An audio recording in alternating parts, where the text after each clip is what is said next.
It's Revelation chapter 6, verses 1 through 8. I watched as the Lamb opened the first of the 7 seals. Then I heard one of the 4 living creatures say in a voice like thunder, "Come." I looked, and there before me was a white horse. Its rider held a bow, and he was given a crown, and he rode out as a conqueror bent on conquest. When the Lamb opened the 2nd seal, I heard the 2nd living creature say, "Come." Then another horse came out, a fiery red one.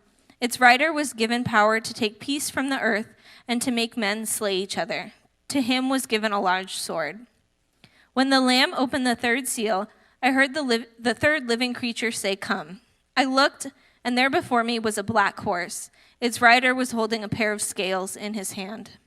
Then I heard what sounded like a voice among the 4 living creatures saying, "A quart of wheat for a day's wages, and 3 quarts of barley for a day's wages, and do not damage the oil and the wine." Then the Lamb opened the 4th seal. I heard the voice of the 4th living creature say, "Come."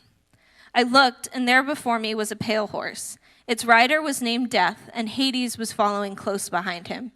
They were given power over a fourth of the earth to kill by sword, famine, and plague, and by wild beasts of the earth.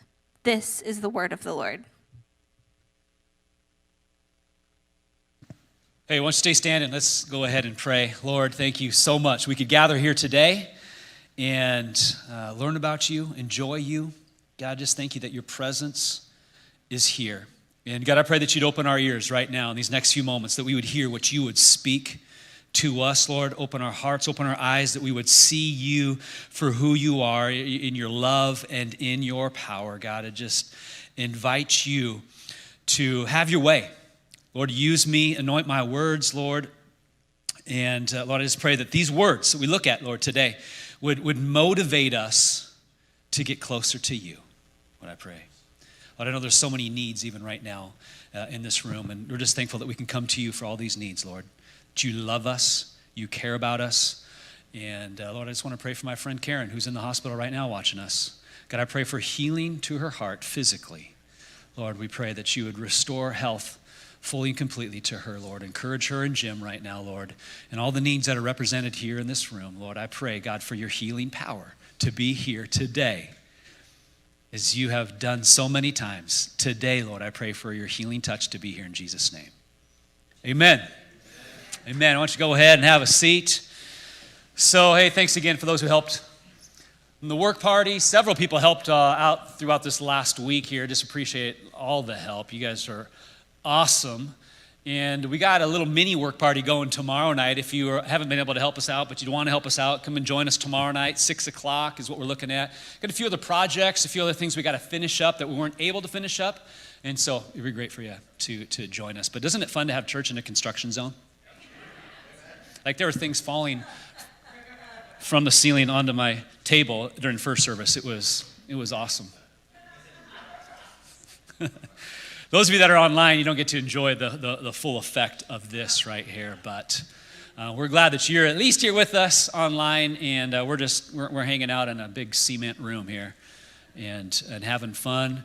It doesn't matter what the room looks like. God's here, and God wants to do some things in our life. So we are going to have some fun talking today about this topic. Before we do, let me just say this. Tonight, Amy and I are starting something we are super, super, super excited about, called Disciple Maker. So, last call for Disciple Maker. If you're interested in being a disciple who makes disciples, who makes disciples, who makes disciples, then let us know. We're launching that tonight. Last call. Revelation chapter 6 about, I don't know if you noticed this, but there was 4 horses. Did you catch that? 4 horsemen. You ever heard the phrase, the 4 horsemen of the apocalypse? That's where we're at right here. Okay, this is like even a famous popular saying in culture even. People know or hear about the 4 horsemen of the apocalypse. That's the text that we're in today. Did you know this? Billy Graham actually wrote a book about this almost 40 years ago. It was called Approaching Hoofbeats, the 4 Horsemen of the Apocalypse. And this is what he wrote almost 40 years ago from Billy Graham, the man himself. Some theologians and Bible scholars have thought that these scenes, as described by the Apostle John, to be described a description of past events. However, most evangelical scholars interpret them as having to do with the future, as do I. In my view, the shadows of all four horsemen can already be seen galloping through the world at this very moment. Therefore, I want not only to apply these four symbols of events yet to come, but also for us to put our ears lower to the ground and hear their hoofbeats growing louder by the day. I can hear the hoofbeats of these horses much louder than when I first began to write this book. So Billy Graham said that almost 40 years ago, and I think if he could say that 40 years ago, then how much louder are they now? How much closer are we now? So we're going to talk about who the four horsemen of the apocalypse are. What is their significance? But before we do, let's go back to chapter 5, and let's just look at one verse to remind ourselves of what we're looking at here and what's going on. Revelation 5, verse 1, John says, "Then I saw in the right hand of him who sat on the throne a scroll with writing on both sides and sealed with 7 seals." And so John, as you read through chapter 5, realizes that scroll is very significant. And goes on to describe nobody was found in heaven, on earth, under the earth, nobody was found that is worthy to open the scroll, which is a fascinating thought when you think about, because think of all the people who are in heaven. I mean, you've got Moses and Abraham. You've got Enoch, who didn't even die. God just took him. Same with Elijah. And you even got most of the 12 disciples that are already there. You even got like angels like Gabriel and Michael. All of these people are there. Nobody is worthy to open the scroll. And John begins to cry because he knows this scroll must be opened. It's a very emotional scene that we see in Revelation chapter 5. And so now we get to chapter 6, verse 1, is when Jesus, the lion lamb, remember the lion and the lamb, he is both. He's the only one who is worthy. And so he's the one who can take the scroll from the Father and he can open the scroll. And so verse 1 is him beginning to open the scroll. And so here we go. Revelation chapter 6 all the way to chapter 20 is what some would say is the weird part of Revelation. Or some might say it's the scary part, or some would also say this is the cool. Now we're getting to the good stuff. All right, here we go. All the other stuff can tend to be easier to understand than these 15 chapters. So we're going to have some fun. I don't know how long we're going to take going through these 15 chapters. I'm still wrestling through that, but I will be honest and say these 15 chapters pose some challenges for us. There's some interpretation challenges. And it's possible that some of this is specifically meant for the first century church as they're facing major persecution against the Roman Empire or from the Roman Empire. And so that is very, very possible, very, very probable interpretation. And so what I'm doing is I'm really studying through my eschatology again, the study of end times, just really wrestling through all the different sides and different perspectives of what people believe. Some people believe that we are already in the millennium. Some people believe, which we'll talk about later if you've never heard of that term, some people believe that the rapture, where Jesus comes to take his people away, is going to happen before the tribulation starts. Some people believe it's going to happen in the middle of the tribulation. Some people think it's going to happen after the tribulation. There's people all over the place, and so I'm having fun just kind of exploring and studying this all again. And to be fair, there are smart people on all those spectrums. And it doesn't really matter what you believe in any of those things, because people on all those spectrums are going to make it to heaven. All that matters is Jesus. So what I like to say is why Jesus is coming back is more important than how and when Jesus is coming back. So we will talk about the how he's coming back, and that's kind of fun to debate and discuss and look at. Like when he's coming back, we don't know. We talked about that last week, right? Taylor gave a great message for us last week. Really appreciate Taylor. Shout out to Taylor, who's, I think, outside out there listening from the outside on the patio out there. A great message. Really enjoyed that. But talked about how, like Jesus even himself said, I don't know when this is going to happen. Only the Father knows. And so we cannot put a date on this, but Jesus did give us some signs, right? Some clues. When these things happen, then you know this is the beginning of birth pains, and that means the end is getting close. But don't worry about that. Don't stress, Jesus said. So great message. We don't know when he's coming back, though. So let's not put a date on it. Let's not get caught up in the when. We're going to talk about the how and have fun with that, but we don't want to get fixated on that. Why Jesus is coming back is the most important thing. Why is he coming back? He is coming back to restore humanity, us, back to our original design. He is coming back to restore this earth back to its original design. Like, we think it's good now. Wait until you get into eternity with Jesus and what he has planned for you. It's kind of similar. This illustration falls apart a little bit, but when you show up back here next week, this place is going to look better and feel better. You're like, oh, wow.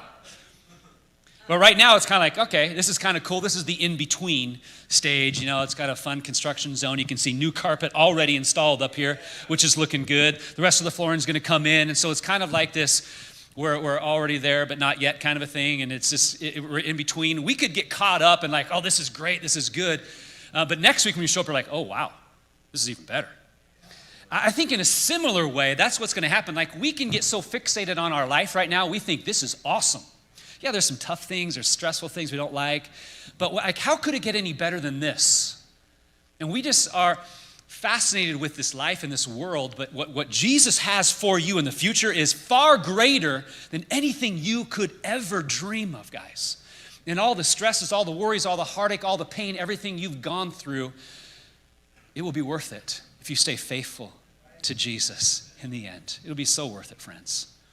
So, why he's coming back is to restore everything, to make everything new the way he intended it to be. But still, we're going to have some fun wrestling through the different interpretations of how this is all going to take place. And I don't think, it's possible that there is a perfect way to interpret all of these prophecies of the end times. And so maybe somebody has like, they've figured it all out, but it's possible that none of us have it all figured out because it isn't exactly laid out. Okay, so let's be real, let's be straight. And it's kind of us being honest and humble about our opinions and all this, because these are secondary theological issues. They're open-handed issues, what we call them. Closed-handed issues center on the gospel. God created you and I in his image, but we rebelled, we sinned, we broke that relationship, we broke perfection. So through sin, curse entered, death entered, disease, all of that. Jesus came and redeemed us. He died on the cross. He didn't sin, but he took the penalty of our sin, death, on himself. And then he rose from the dead, proving that he is God and he is trustworthy. And so when we believe in him, then our life is restored. We're reconciled back to our Creator, to God. And we begin a relationship with him that begins today and lasts forever. And we make him the king of our life. And we live as a part of his kingdom, making sure he's king. So that's the gospel in a nutshell. And so there's certain theological close-handed issues like that center around Jesus and the gospel that we don't debate. There's salvation issues. Then there's other things that aren't really salvation issues. They're secondary or they're like open-handed issues. And so I would say if you believe in a post-rapture or a post-tribulation rapture, does not mean you are going to hell. It's okay. Okay, we're just going to leave all this up to interpretation. There is a danger. I won't go there. Okay, that's later. That's later rapture stuff. We'll talk a little bit of rapture today, which will kind of whet some of your appetite for I want to talk more about this rapture thing, okay? So it's interesting. When you read through Revelation, you see a lot of echoes from the prophets Daniel and Jeremiah and Ezekiel and Isaiah. It is eerily similar because these guys already were prophesying end times. End times is all over Old Testament, guys. I think this is a part of why Jesus is coming and revealing this to John. And in fact, I believe that John was probably studying all of this text. He was immersed in the prophecy text. He's just meditating on it. He's studying it. He's probably, as he's stuck on this island because he's basically arrested and thrown on this island, he's probably just eagerly anticipating the day of the Lord's return and saying, okay, Jesus, are you coming? Are you ready? This is it. So he's studying all this. Is it going to happen now? And as he's immersed in all of these prophecies, he begins to see and experience very similar things. The visions that he have line up with Old Testament visions. It's fascinating how similar they are. I think that God is using John to make sure that the Christian faith is connected with the Old Testament prophets, that they all matter. And so it's very important, especially for a first century church, because they could have just thrown out all that prophecy, all that Old Testament stuff, and it's all Jesus, all Jesus, all Jesus, but both matter. And so I'll be honest and say I'm really wrestling through where I'm at with all this eschatology study, the end times thing. And I think that's okay. I'm looking at this again with fresh eyes, trying to really dive deep into all of this. And so because of that, I'm kind of all over the place. But I'm enjoying studying this. And as I do, I don't get the impression that these next 15 chapters are meant to be an exact chronological timeline. I think there is some timeline things in there. It seems like, this happens and then this happens. You kind of see some of that. But you kind of get this impression that John, so what happens, especially the next several chapters, is we see these 7 seals broken. And through these 7 seals, as they're opened, as the Lamb opens the scroll, they release wrath. And, this wrath and this wrath and this wrath. And that 7 seals leads to the 7 trumpets. And it's the 7 trumpet judgments. And then that 7th trumpet blasts, and that opens up us up to the 7 bowl judgments. And so you got 3 sets of 7. It's just fascinating. But I get this image of John is seeing all these things take place, and it's not then this happens and this happens and this, and then it has to be this and then this and this. It's kind of like this is going on and this is going on and it's all over the place. I love what N.T. Wright said about this. He says, it's an exposition of a 7-fold reality. And so it's as if John is getting deeper and deeper into the vision, really. It's not in a sense about this has to happen first and then this, but it's kind of going deeper into what's going on spiritually. And what he sees things that are going on earth, and then he sees things that are in heaven, and the things that are going on earth, and it's kind of back and forth. It's kind of fascinating. But it all centers around wrath and judgment, which we talked about a couple weeks ago, if you were here for that and you heard that message, which is something we don't like to think about. We can struggle with that, can't we? N.T. Wright, he said this. He said, it's not what we wanted to hear, just as the news from the doctor or the pastor may not be what we wanted to hear, but it is what we must hear if the world is to be healed. So maybe you've received that news, like the doctor says this is what's going on, so we have to do this to treat this so we can see healing. Maybe you've had a conversation with the pastor before. Okay, here's some truth that you need to receive so that you can be set free from something in your life. Okay, so it's kind of like that. The ultimate goal of Revelation, we see the heart of God all through this, is that Jesus is coming back not to condemn the world, not to destroy the world and wipe out mankind and the earth, but to renew and redeem the world. That is why he is coming. So, I'm going to approach these verses, especially today, and probably the next however many weeks we spend on these 15 chapters, I'm going to approach them from the perspective of this, that this seems to be, from my humble opinion, the beginning of what is called the tribulation. Verse 1, chapter 6, seems to be the opening of this first scroll seems to be when the tribulation begins. And I have reasons for that, which we will talk about at other weeks, but let's go there right now. Let's look at this. Verse 1, I watched as the Lamb opened the first of the 7 seals, and I heard one of the 4 living creatures say in a voice like thunder, "Come."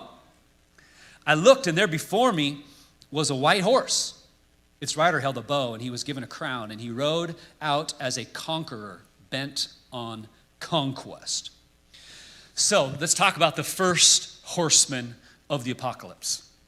This horseman, at the very least, represents a demonic counterfeit of Christ. Some believe it might be representative of the Roman Empire, which is very likely in what the Roman Empire was doing to Christians. Some even have said, well, maybe it's Jesus, because he's riding on a what color horse? It's a white horse. The good guy always comes on a white horse, right? That's the way it's supposed to be. It's always that way in the stories and in the movies. So it has to be Jesus. But this first horseman, I believe, represents the Antichrist. This represents someone who comes to pretend to be Jesus, a Messiah-like person. And so when you see Jesus coming in Revelation 19, you can obviously see that that's Jesus. This isn't obvious, so it's kind of like white horse. Oh, is it Jesus? No. You read Revelation 19. Oh, yeah, that's Jesus. So this right here seems to be a counterfeit. This is very likely representative of the Antichrist. Anti obviously means against, but it also means instead of. So this person is trying to become a god instead of the one true God. This person is not just against Jesus, but trying to replace Jesus. It's the Antichrist. And so what we see here is the Antichrist has a bow without arrows. When Jesus comes, he's going to have a mighty sword. The Antichrist is actually given a victor's crown. He's given this crown, but Jesus is going to come in 19 of Revelation with many crowns. The Antichrist here initiates war. Jesus comes in the end to end war. So the Antichrist really inaugurates the tribulation here. Jesus is going to come to end the tribulation period. So these 15 chapters seem to represent this 7-year period of the end times that we call the tribulation. Which leads us to one of the big questions of Revelation. It's the one that always comes up. Someone has to ask this. If I were to pass the mic around in different weeks, this would be undoubtedly one of the first questions that one of you would ask. Who is the Antichrist? Who is he? Is he a person? And the answer would be yes, he is a human being, real person. There's many titles for the Antichrist, as you see in Old Testament prophecy and in Revelation. Man of sin, son of perdition, little horn, wicked one, prince who is to come, the one who makes desolate the beast. We could go on, several more. But he is not what many people will expect. He will be very charming, very enticing, charismatic, smooth, convincing, engaging. Like he will come and people won't even realize that he has a mask on, but he will eventually be the most evil man that ever lived. So some then follow up that question with, well, is he alive right now? Because I really want to know. Great question, and the answer to that is, we don't know. It all really depends on how close we are to the end, which, by the way, we could be very close. It is very possible. We are very close. If we're 5, 10 years, even 20 years away from the end when Jesus is going to come back and grab his church, then yes, the Antichrist is alive. Yet we don't know who he is. I've heard lots of fun speculations through the years of people claiming that a certain U.S. president has to be the Antichrist. Biblically, that is very inaccurate. The Antichrist will not come from the United States, guys, okay? So I'm sorry to burst some of your bubble there. It's not going to happen. We do know this, and there's a lot of clues. We'll know geographically where he's going to come from, but he will rise up at intense economic times. The world will be needing major peace, needing economic security, and so someone will rise up that will be held as a hero. Here is someone that can bring peace not just to a region, but to the world. He will be considered the greatest peacemaker we have ever seen. Yet Daniel says this about the Antichrist. He will be a master of deception and will become arrogant. He will destroy many without warning. You see, the world won't realize how evil he is until it's too late. It'll happen later when that mask comes off and people see the Antichrist for his true colors. It's kind of similar to what took place about 90 years ago in Germany. And if you're a student of history, you know that people loved Hitler. Like, he rose to power in war-torn Germany right after World War I, and they needed leadership. They needed someone that could bring them together and promise peace and security, and Hitler was that guy. And so people are like, yes, they loved Hitler. He had even convinced, especially in the early years, most of the church, most of the Christians, that he was a good guy. That he came to bring peace, and he tried building relationships even with the church. There was leaders in Europe that thought he was a guy that they could trust and would bring peace to the world. Like, he convinced and deceived a lot of people. And his true colors kind of came out. It's as if the spirit of the Antichrist almost rose to power through Hitler, but the Holy Spirit said, not yet.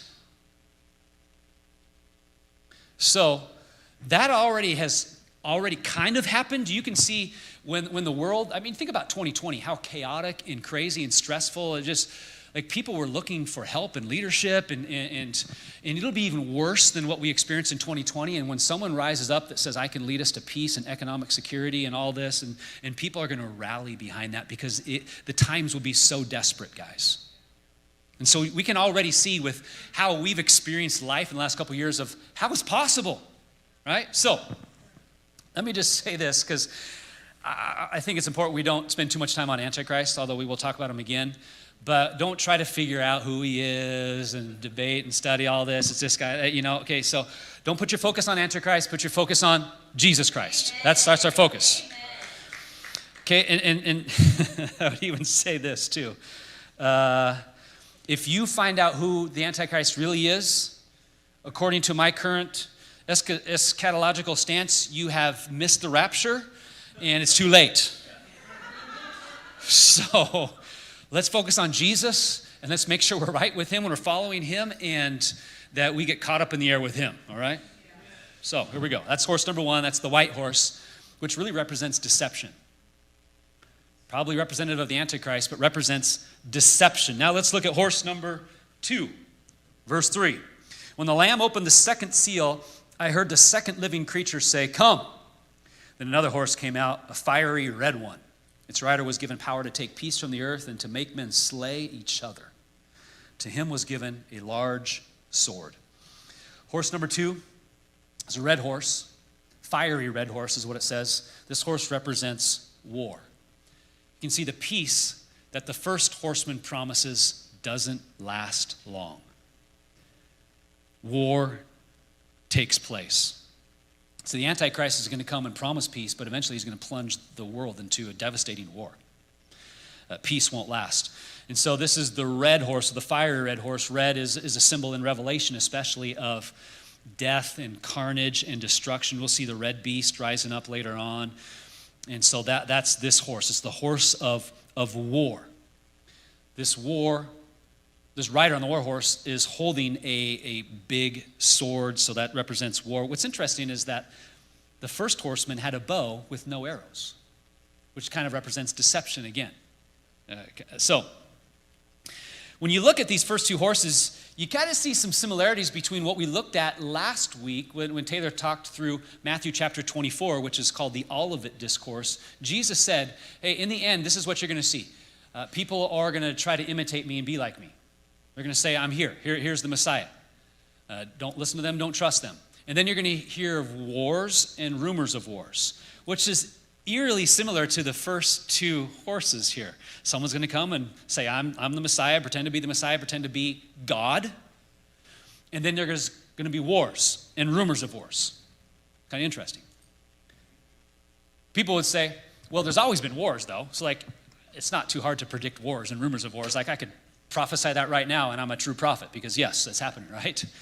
And it's true. Ever since mankind, came together and created civilizations and cities and countries and people groups, we've always figured out a way, unfortunately, to kill each other. Wars have always happened. Most of our history hasn't been peaceful. Did you know that? Of the past 3,400 years, humans have been entirely at peace for 268 of them. 8% of recorded history. So this is relevant for us today, especially in light of where we are at in world history. We are at a place where in less than 1 hour, we could destroy the whole world because of our nuclear weapons. Which, by the way, I love that story that Taylor shared last week of Petrov dude, whatever that was. I had actually never heard. That's fascinating, just kind of interesting. But did you know that the U.S. has 5,550 nuclear warheads currently, right now? Each of these warheads has 460 million tons of TNT. One of these warheads is said to be 35 times more powerful than the bomb we dropped on Hiroshima. And that's just the United States. There are now 9 countries in the world that have nuclear capability. So 90% of the nuclear warheads in the world belong to two countries, United States and Russia. And so this is why a lot of people are kind of worried about what's going on right now. What are we going to see? What's happening? This whole Ukraine thing, this is a big discussion. It's a big question right now. What's the big deal or the significance of the Ukraine situation? Is this in Bible prophecy? Is this part of the end times? And so let's address that right now just for a few moments. And my answer would be this. It could be, but we don't know yet. It is possible, but we can't say 100% for certain that, yes, this is Bible prophecy being fulfilled through your eyes. It all depends on how things play out and how things continue to go in the coming months and years. But it's kind of got us alarmed because it's Russia and also because this is war on a bigger scale than we've seen in a while. And it's just wrong, it's evil and all of that. And so we're praying for our brothers and sisters in the Ukraine. We're praying for our brothers and sisters in Russia too, guys. There are Christians and pastors that are trying to be a voice of reason within their country right now, just so you know. And so, and some of you don't know this, but if you were here last fall at one of our 9 a.m. services, we had a pastor from Russia that was here. And he's a friend of one of my pastors, Pastor Tim Daly, who will preach here occasionally. And so I called him up here, and he prayed over us at the end of our service. Well, he is in Russia, pastoring his congregation right now in a country that's at war. Which, yeah, anyways. We got brothers and sisters that are there, guys. We need to pray for them. And so there are a lot of scholars and in prophecy, guys, that will say, if you listen to these guys, they'll say, Magog, that is going to invade Israel in the last days, in the end times, is modern-day Russia. Now, this is an interesting debate because if you listen to prophecy guys, they all are definitive about Magog's Russia. But if you look at Bible scholars and Bible dictionaries and all that kind of stuff, Magog is actually Turkey and Syria, where we have modern-day Turkey and Syria. So the argument is, well, the descendants of those people in that region did move north into Russia, and so they could be considered Magog, which is true. I mean, so in that sense, if you want to interpret it as those are the descendants of that, then it's possible. God could consider that is part of Magog, but it's not 100% definitive, I guess is my point, right? It depends on how you want to interpret who Magog really is. Is it the literal where it was, or is it the descendants of that? And if we count descendants of that, then we got to count descendants of everybody that's mentioned in the end times, and where did all those people land on the earth, and all that. So it's kind of an interesting thing, and so it is possible. We don't know. Magog could be Russia, but it could not be. If it is, that's why some of us are kind of like, okay, is this Magog on the move beginning to usher end times prophecies? It all depends on how things plays out. Now, if they move into Turkey and Syria, they take over them, they partner with them, or they gather their armies, and then they start going further south, and they, the end times prophecies talk about Gog of Magog marching from the north, invading Israel. When that happens, then you'll know, okay, biblical prophecy, it's on. Okay, so that's what we need to pay attention to. When armies begin to invade Israel, that's when we know, here we go. This is it. Okay, so that's my take on the Ukraine situation. It's not something, guys, just like Jesus told us in his own words, it's not something we need to worry about, but we do need to, I think, pray about this. And the truth is two things. Number one, Jesus is coming back. Number two, let's be ready.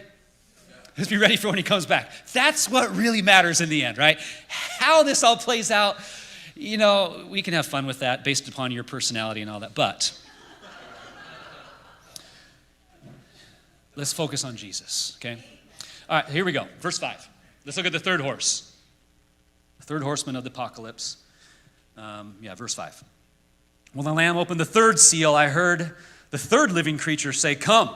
And I looked, and there before me was a black horse. Its rider was holding a pair of scales in his hand. Then I heard what sounded like a voice among the four living creatures saying, "A quart of wheat for a day's wages, and 3 quarts of barley for a day's wages, and do not damage the oil and the wine." So here we have horse number 3. This is the black horse, represents famine. A famine that is going to take over the earth and the population of the earth like no famine we have ever seen before. It's just devastating. But here's the deal, guys. Famine's not a new thing. It's not just an end times thing. Famine is happening right now. And so I mention that because I think it's important for believers in Jesus to pay attention of what's already going on in the world. 1 in 9 people currently go to bed hungry on our planet. 1 in 9. And so those of us that are privileged, that are blessed, what are we going to do about that? How can we make a difference now? And not just like, hey, whatever happens, happens for them. I think there's things that Jesus even said, whatever you do for the least of these, you feed them, you give to them, you've done for me. And so there's a mandate from Jesus himself to love, to serve, to give. Today in the world, there are 800 million at least that are chronically malnourished, which means they don't have enough food to live a healthy life. 800 million, that's almost 1 billion people, guys. 1 in 9 go to bed hungry, like I mentioned. Malnutrition today kills more than AIDS, TB, and malaria combined. And malnutrition is something that we can actually help with. In fact, if you've ever looked into the digital program, you'll notice at the very top, some of you have never looked at the digital program. So that's my little plug to go to the digital program. But at the top, there's this organization called Feed One. And through our church right now, we sponsor about 45 kids every month through Feed One. It's kind of cool. So if you want to click that link, and I think the link still works. If it doesn't work, let me know because we need to make sure that works. But I think it still works. And then you can sign up for $10 a month, feed a kid. And you can do several kids if you want. And then if you do it through that specific link in our digital program, it connects you to our group. And then we know out of our church how many kids we're actually supporting and helping. So right now it's about 45, so which is super cool. But if you want to help kids have food every month, that's an easy way to do it. Now, Feed One's different from other groups like this because you can't adopt a specific child, but that's why it's only $10 a month. It's cheaper because you can't do the specific children. But what I love about Feed One is they don't just give them food all month long. They actually teach them how to grow food, how to grow a garden. They're helping families grow gardens so they can take care of themselves, not just for a day, but for years to come, and train their kids and their grandkids on how to grow gardens. So Feed One's a great organization. That's not just giving fish, it's actually teaching people how to fish. And so I highly recommend Feed One. Amy and I support 2 kids out of Feed One every month. And if you want to be a part of doing that, just click that link in there. But it's just something practically we can do today in light of there is already major need in our world, guys. Amen? So let's look at the 4th horse of the apocalypse. Verse 7, here we go. When the Lamb opened the 4th seal, I heard the voice of the 4th living creature say, "Come." Some of you, if you're looking at your own Bible or other translation in your digital device, it might say, "Come and see." Come and see. And so the 4th living creature is now calling out to John again. Hey, come and check this out. If I were John, I'd be like, I've seen enough. Okay, it's bad. I get it. Okay, no more. But he says, I looked, and there before me was a black horse. Oh, sorry, I jumped up. I looked. They all say the same thing for a sentence. And there before me was a pale horse. Its rider was named Death, and Hades was following close behind him. They were given power over 1/4 of the earth to kill by sword, famine, and plague, and by the wild beasts of the earth. So we have the pale horse there. The Greek word there is chloros, which probably means pale green horse there, which represents death. It's the horse of death. Death here, and we got Hades following. It's like death and hell are riding together. This is not a pretty picture. It has the capacity to take out 1/4 of the earth. 1/4 of the entire population will die as this takes place, which is almost 2 billion people. It's like about 1.9 billion people will happen through all of this. So those are the 4 horsemen of the apocalypse. This is, again, a part of this prophetic literature in Revelation that we are walking through, and prophetic literature is very important for us. So much of Bible prophecy has already been fulfilled is the right word, right? We have seen even Jesus himself fulfill so much prophecy. So I say that to say you can trust these words. However it looks, however it plays out, whatever this really, really means, it's going to happen, guys. The end will come. And we can trust all these words of prophecy because of who Jesus is and because of what he has said and because of what he has already done. Did you know that Jesus has already fulfilled over 300 prophecies. Alone, over 300 prophecies. Someone did the math once and said for him to fulfill even 8 of those 300 prophecies plus is that number right there, 1 in that number, which is 100 quadrillion. Okay, that is greater than your odds of picking a perfect bracket for March Madness, which I looked up is like 1 in 9 quadrillion or something like that. It's like, okay. So like the odds of picking a perfect bracket in March are mathematically almost impossible. Exponentially beyond that is the odds of Jesus fulfilling just 8 of the already 300 that he's fulfilled, guys. So that means this is very significant. People must pay attention to who Jesus is and what he did. And when you look that deep and that close, you realize this is someone I cannot ignore. I must look to Jesus. And in the end, my encouragement is you put your trust in Jesus. He is coming back. I'm as sure as that as you can see me standing in front of you right now. Jesus is coming back. Last spring, we were going through this series here called God's Plan, and I was talking about how God speaks to us and how he unveils his will for us in our life. I just love that series. I kind of admitted how I love it when God speaks to me or gives me a dream or a vision. It doesn't always happen, but I always pray for it. God, would you, when I go to bed tonight, I pray this a lot. Would you speak to me through a dream? That'd be awesome. God, give me visions, give me dreams. I love it when God gives me words for people. For some of you that are really gifted at that happens more than it happens for me. But I always pray for that, and I always want to step out in that. And so last May, during that series, I actually had a dream that I haven't shared with anybody, and I'd only shared it with Amy 2 weeks ago. But I was pondering what God wanted me to do with it. But it was this fascinating dream that I had. In my dream, there's a whole bunch of people all around me, and they were all singing a song.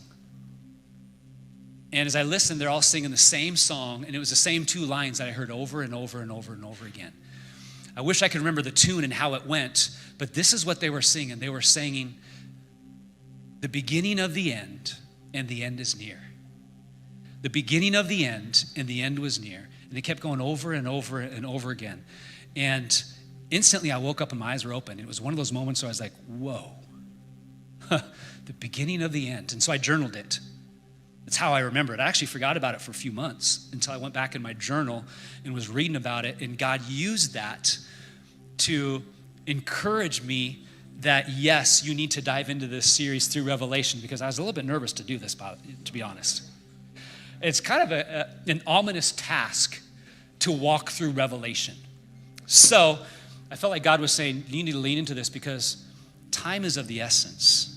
And Jesus was using that to remind me he is coming back, and he is coming back soon, friends. And some of us would pray, let it be now, Jesus, I'm ready. I'm ready. Come today. And it will happen just like that, friends. It could happen this week. It could happen next year. It could happen in a couple of years. We don't know, but there are things in motion right now on this planet that show us that it is nearer than it has ever been. And so again, it's important that we know he is coming back. Jesus himself told us that. I'm coming back over and over again. I'm going to prepare a place for you, then I'm coming back for you. So make sure you're ready when he does. It's so important. Here's what we know, guys. There will be a tribulation. It will happen. It is all over the Old Testament and the New Testament. When you begin to study this, you're just fascinated by how much end time stuff is spoken to all throughout Scripture. In fact, it said there's only 2 other subjects addressed more in the Bible than tribulation: salvation and the second coming of Christ. Totality as far as subjects go. So, the tribulation is going to happen, and it's going to be bad. We have a dark ages in our history. We call, it was the dark ages. This will be the darkest of ages. I mean, we've had some bad things happen. We alluded to Hitler, World War II, even World War I, Holocaust. even dropping of the bomb in Hiroshima. I mean, there's so many things in history, guys, that we could go back and say, bad, horrible, horrific, evil, so many things. This will be the worst. It will all pale in comparison to the tribulation. Daniel said this of the tribulation: there will be a time of anguish greater than any since nations first came into existence. Jeremiah said, in all history, there's never been such a time of terror.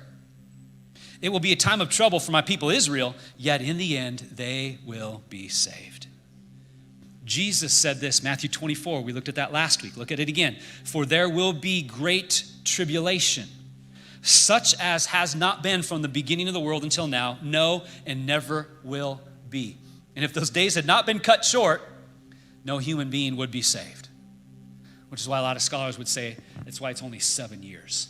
This tribulation seems to last just for a 7-year period. There will be a tribulation, friends, and there will be a rapture. Both of those will take place. We'll talk more about those and my thoughts on when and all that kind of stuff in later weeks, which I know will interest many, many of you. But let me just say this. I believe that prophecy was not given to scare us, but to prepare us. And so I speak these words to us, not just so we can grow intellectually and understand information about eschatological things within Scripture, but so that we can be prepared and ready for Jesus is coming back. He is coming. And I want to make sure you're ready. It is going to be amazing. It'll be far greater than you could ever dream of or anticipate or imagine, friends. Put your hope and your trust in Jesus. And so what must we do? I think we need to live in light of that reality. Live every day with this thought that, you know what, Jesus is coming back. I'm going to make sure I live in light of that truth today. It's an eternal perspective, because we can get caught up in the here and now and all the stresses and all the worries. And there's so many things in life that we can enjoy. I think that is very biblical too. Enjoy life. Live it to the fullest. But let's not get caught up on things. Let's make sure that Jesus is our King and that his mission and his calling and his will for our life is of the utmost importance. And so what is his will for your life? What is his calling for your life? It's to know him and to make him known. It's that simple. To know him and to make him known. And I pray that God would use you to make him known to other people. I pray that God would use us in this community, what God is doing here as he does a new thing, to bring more people into salvation so they can spend an eternity with not just us, with Jesus, because that's what matters about eternity. And so I pray that there'd be a stirring in our hearts as we continue to walk through this of like, oh shoot, time is short. Here we go. I just want to live in the center of your will. I just want to be intentional. I'm going to live this with this eternal perspective. I'm going to live today in light of Jesus is coming back. He could come back sooner than I even think, so here I go. I'm making the most of today. Let's live that way, guys. Did you know last week, someone came and hung out with us right here in one of the services. I'm not sure which one she went to. But with the first-time guests, the typical protocol for me or Pastor Rachel is we'll send them a card. And so some of you, maybe you've gotten a card from us, when you first visited. And so I couldn't find the cards because our building is all disarray. Like, office was all over the place this week. And so I have no idea where the cards are. But thankfully, I found the Connect cards. And she had an email address. And so I decided I'm just going to email her instead of mailing a card. So I emailed her and I said, hey, thanks for coming. Love to send you a Dutch Bros gift card if you didn't get that. And so she replied back, oh, thank you so much. So nice of you. I'm good. I don't need a Dutch Bros gift card, and I probably won't be coming back. I enjoyed it. You're nice people and all, but I'm just not sure about this Jesus thing. And so I'm just going to keep exploring the universe looking for my answers. And so I thought that's a very interesting response, and I really appreciated her honesty. It's like, wow, she's just like, this is where I'm at. I probably won't be back. And so I replied back to her. I was just praying about that, and I replied back to her, and I said, oh, we would welcome you anytime. Like, we love people who don't even believe in God, that just want to come and just explore this Jesus thing, and you don't have to believe what we believe just to come and hang out with us. We'd love to have you. Or if you want to get together for coffee, Amy and I would love to meet you. We can just hear your story.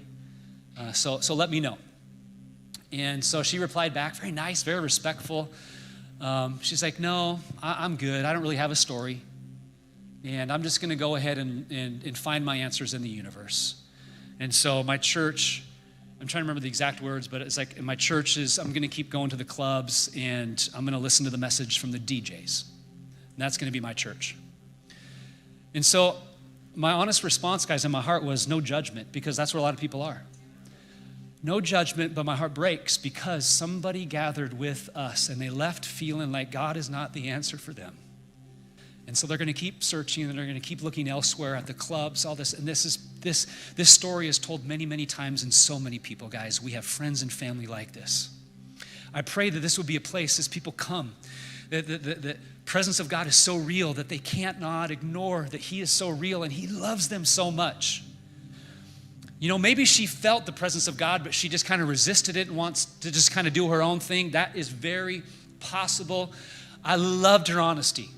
It's so amazing, but my heart broke for her because she is missing out on Jesus.